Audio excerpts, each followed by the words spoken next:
আসসালামু আলাইকুম viewers. Statistical function সিরিজের আজকে আমরা দেখব কাউন্ট ব্ল্যাঙ্ক ফাংশন।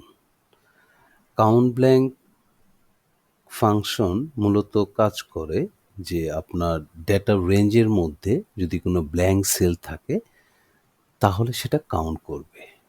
এটা কিভাবে কাজ করে আমরা যদি এখানে একটু দেখি, আমরা কাউন্ট ব্ল্যাঙ্কে কল করব, দেন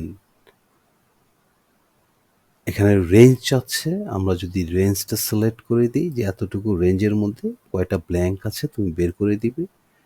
ও আমাকে দেখাচ্ছে যে দুটো ব্ল্যাঙ্ক আছে, একটা হলো এখানে, একটা হলো এখানে। ওকে, মূলত কাউন্ট ব্ল্যাঙ্কের কাজটাই হলো ব্ল্যাঙ্ক সেলগুলোকে কাউন্ট করা।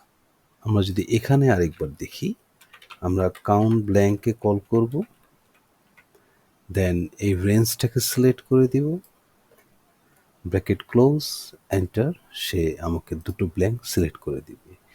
এখান থেকে যদি আমি এই ঘরটা থেকে ডেটাটা রিমুভ করে দিই তাহলে আল্টিমেট ও 3 কাউন্ট করবে। আর যদি এটা কন্ট্রোল জেড দিয়ে যদি আমি আবার নিয়ে আসি তাহলে আমার এখানে দেখাচ্ছে 2।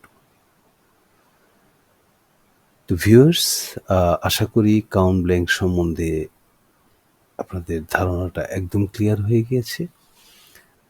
আমাদের এই সিরিজটা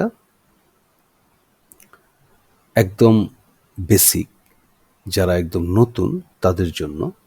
তাই খুব ছোট পরিসরে টিউটোরিয়ালগুলো করছি যাতে করে তাদের প্রত্যেকটা টিউটোরিয়াল মানে ছোট ব্যাপারগুলো ছোট সময়ের মধ্যে, অল্প সময়ের মধ্যে তারা ধরতে পারে, বাসায় প্র্যাকটিস করতে পারে।